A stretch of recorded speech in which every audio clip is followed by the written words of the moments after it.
Ethnoparenting adalah konsep dan praktek pengasuhan pada anak yang didasarkan pada tradisi, adat istiadat, kearifan lokal di satu etnis tertentu atau satu daerah tertentu.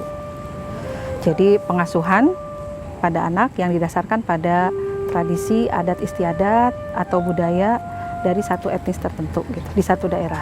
Itu ethnoparenting.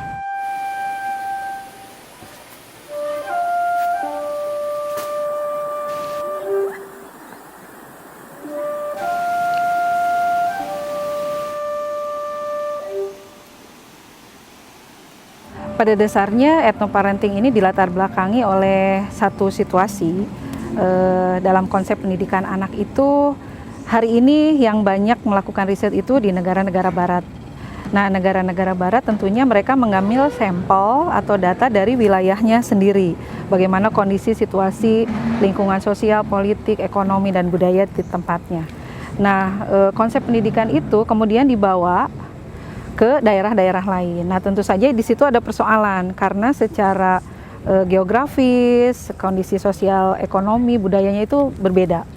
Nah, ethnoparenting pada dasarnya adalah kita melihat Indonesia sebagai satu negara yang luas, kemudian kita kenal ada konsep Bhinneka Tunggal Ika, itu punya budaya yang luar biasa beragam dengan kondisi geografis yang berbeda, kondisi sosial budaya juga yang berbeda, dan agama yang berbeda juga ya di setiap daerah. Nah, tentunya mereka memiliki tradisi-tradisi tertentu yang khas terkait pengasuhan anak. Nah, itu yang coba kita gali. Apakah betul seperti itu? Setiap budaya itu punya pengasuhan khas. Nah, dari beberapa desa, beberapa lokasi yang kita coba lihat, ternyata memang setiap daerah memiliki tradisi pengasuhan anak yang khas. Yang tentunya ini berbeda dengan yang tadi, konsep tadi, yang konsep pendidikan anak di barat yang mereka didasarkan pada kondisi sosial, ekonomi, budaya di tempatnya masing-masing. Nah, di Indonesia yang Bhinneka Tunggal Ika ini kita temukan ternyata di Sunda, di Jawa, di Dayak ya, kemudian di Sulawesi itu mereka punya tradisi tersendiri tentang pengasuhan anak gitu.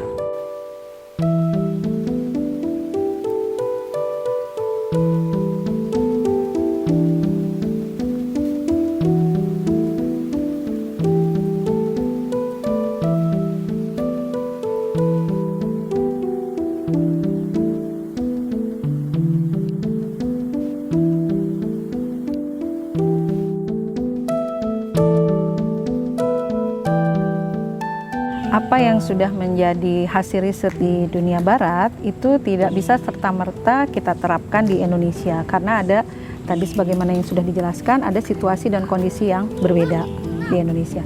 Sebagai contoh, Indonesia itu terkenal dengan masyarakat kolektif ya, disebut masyarakat kolektif yang mengusung kebersamaan, gotong royong. Kenapa di Indonesia itu ada gotong royong? Karena memang masyarakatnya kolektif. Jadi orang mangan ngumpul istilahnya begitu. Nah, kalau di barat lebih mengusung nilai-nilai individual gitu. Kalau kita kebersamaan bareng-bareng masyarakat dalam menjalankan sesuatu itu bisa kita temukan di berbagai daerah ya, gotong royong. Sementara di barat itu lebih individual, lebih kemandirian begitu. Kemandirian, kemudian bagaimana seseorang mencapai keberhasilan, kesuksesannya sendiri begitu dan sebagainya. Beda dengan di Indonesia yang kesuksesan seseorang itu sangat tergantung dan didorong oleh dukungan masyarakatnya. Dan di kita itu kita temukan di daerah juga bahwa sangat tabu bagi orang Indonesia itu untuk tidak ingat atau tidak berterima kasih pada orang-orang sekitarnya. Jadi keberhasilan seseorang itu adalah buah karya sama-sama gitu, kebersamaan bareng-bareng. Tidak mungkin seseorang sukses itu kalau tidak didukung oleh masyarakat sekitarnya gitu, oleh orang tuanya. Jadi kita akan lihat dalam masyarakat Indonesia itu pada akhirnya seseorang harus ingat pada keluarganya, pada masyarakatnya, pada orang-orang yang membantunya. Nah, itu ciri khas masyarakat kolektif gitu.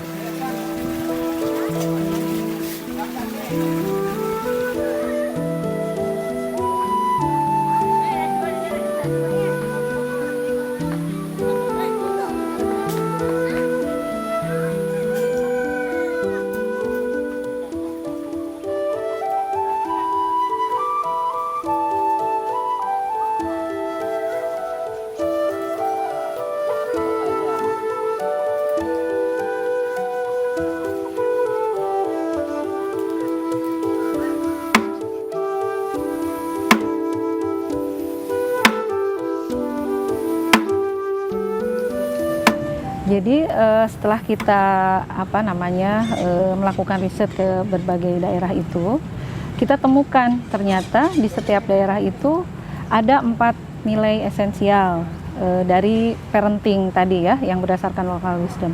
Yang pertama itu nilai ketuhanan, yang kedua itu nilai kemanusiaan, ketiga adalah nilai penjagaan dan kelestarian alam dan lingkungan, dan yang keempat adalah nilai gotong royong. Keempat nilai ini bisa kita temukan di setiap pola pengasuhan di daerah-daerah itu. Nah, inilah yang akan menjadi warna dari parenting Indonesia.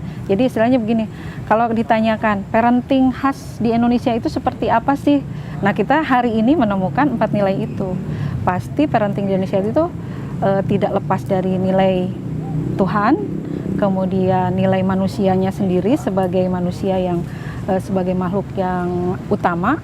Kemudian yang ketiga itu bagaimana manusia itu diciptakan ke bumi dan dia adalah pemakmurnya, dia harus menjaga alamnya. Dan yang keempat adalah gotong royong. Jadi pengasuhan anak itu tidak pernah lepas atau bukan menjadi tanggung jawab orang tuanya saja, tapi satu kampung itu ikut berperan serta dalam membesarkan atau mengasuh anak. Nah, itu kita temukan di beberapa daerah. Hari ini kita menemukannya 4, karena ini adalah riset yang berkelanjutan dan kita akan terus lakukan riset yang membutuhkan waktu yang cukup panjang untuk mengenal Indonesia sendiri. Bisa jadi nanti di dalam perjalanan kita akan menemukan nilai yang lain, mungkin di daerah-daerah tertentu jadi 5 misalnya ya, ada 5 nilai utama, atau bisa jadi 3, bisa jadi gitu, seperti itu. Contohnya misalnya di tempat riset yang pernah kita lakukan ya, di suku Sunda, di Kampung Naga. Nah, nilai ketuhanan kita lihat dari bagaimana persepsi orang tua terhadap kehadiran seorang anak. Misalnya gini, anak adalah ketika kita tanya apa sih sebetulnya nilai seorang anak bagi mereka.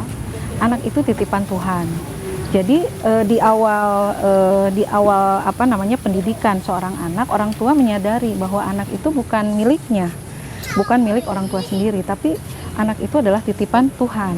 Mereka bersyukur, mereka berbahagia dan sangat merasa it's honor gitu ya, bahwa Tuhan mempercayai mereka untuk seorang anak gitu, yang harus dijaga, harus dirawat, dibesarkan sesuai dengan tadi titipannya. Jadi bukan orang tua yang memaksakan anak harus begini begitu dan sebagainya. Anak itu membawa titah tersendiri gitu ya dari Tuhan. Nah, itu di suku Sunda gitu ya. Kemudian dari manusia di Sunda itu ada istilah cager, bager, bener, pinter gitu ya. Manusia yang harus sehat, cager gitu ya, bager, baik, bener, harus benar gitu ya, harus benar. Kemudian pinter, smart gitu, harus pintar. Nah, itu contoh sederhana bagaimana figur seorang manusia Sunda begitu. Kemudian dalam penjagaan terhadap alam, misalnya dalam tradisi turun tanah. Turun tanah itu sebetulnya kita temukan di berbagai daerah selain Sunda.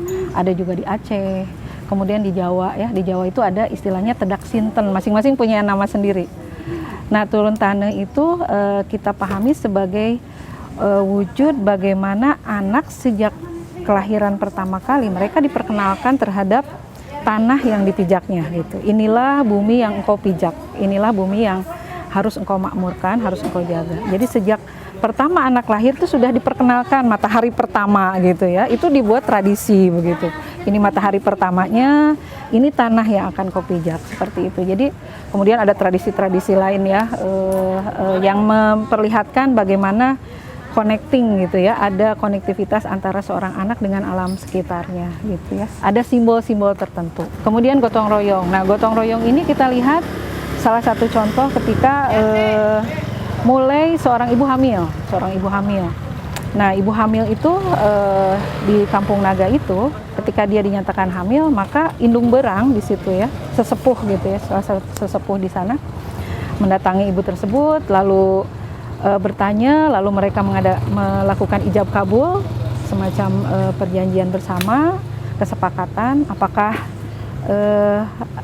ibu tersebut ingin dirawat oleh indung berang atau bagaimana. Nah, ketika si ibu bilang, ya saya ingin dirawat oleh ibu, maka sejak saat itu indung berang akan menjalankan tugasnya.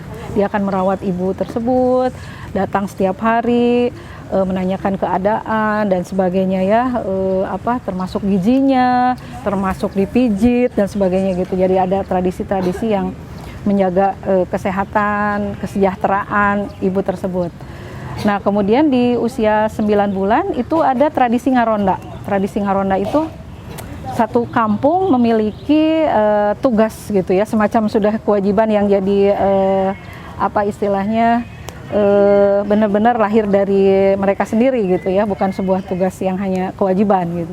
Nah, itu satu kampung melakukan ronda. Semalam itu yang saya lihat itu ada sekitar 20 orang. Mereka menginap di rumah ibu hamil tersebut.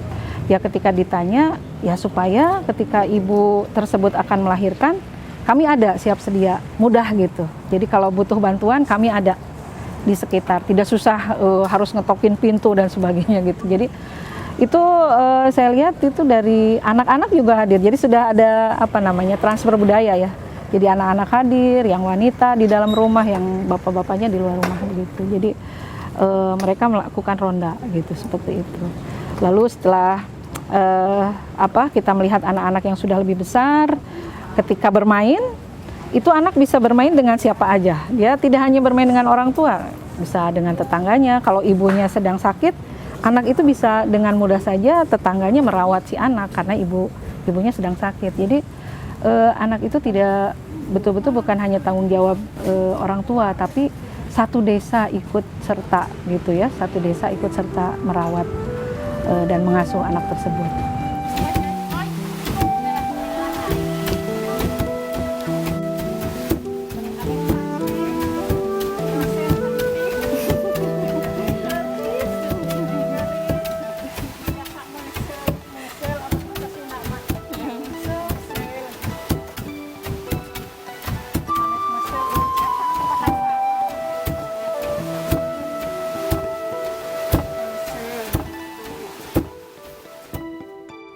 Sebetulnya semangatnya lebih pada menggali hazanah yang kita miliki sendiri begitu. Jadi saat ini memang persoalannya kita masih menggunakan teori-teori yang lahir dari negara yang lain begitu ya. Padahal sebetulnya Indonesia punya hazanah itu, punya hazanah keilmuan, punya budaya luhur ya, kearifan lokal yang luhur. Nah, semangat dari riset ini adalah bagaimana kita bisa menggali, menemukan mutiara-mutiara terpendam itu yang lahir dari budaya kita sendiri, termasuk dalam pengasuhan anak. Mengapa kita harus menggali budaya sendiri? Karena itu sesuai dengan kondisi kita sendiri gitu. Jadi dia sesuai dengan jati diri manusia Indonesia. Kemudian kita juga mengenal mengenali gitu ya, mengenali tata cara tersebut. Berbeda halnya dengan sesuatu yang didatangkan dari luar. Sesuatu yang didatangkan dari luar, mungkin misalnya banyak sekarang pelatihan-pelatihan ya yang dilakukan dan itu bersumber dari luar begitu ya. Nah, salah satu persoalan adalah nilai-nilai yang dibawa, kebiasaan yang dibawa itu tidak dikenali gitu. Bukan bagian dari diri kita sendiri, sehingga itu juga yang membuat jadi hambatan bagi sebagian orang tua karena tidak kenal, ini bukan budaya kita begitu ya. Nah, berbeda halnya kalau kita gali dari hazanah budaya kita sendiri. Orang sudah kenal, oh iya, seperti tadi misalnya nilai ketuhanan. Dalam Pancasila juga nomor 1 itu ketuhanan yang Maha Esa gitu. Oh iya, itu memang lahir dari akar budaya bangsa kita sendiri. Bangsa Indonesia adalah bangsa yang beragama. Jadi mereka sudah kenal gitu. Oh iya. Jadi termasuk misalnya dalam pengasuhan anak itu berawal dari semangat itu bahwa anak itu adalah titipan Tuhan seperti itu. Berangkat dari nilai agama yang dianut oleh masing-masing daerah seperti itu.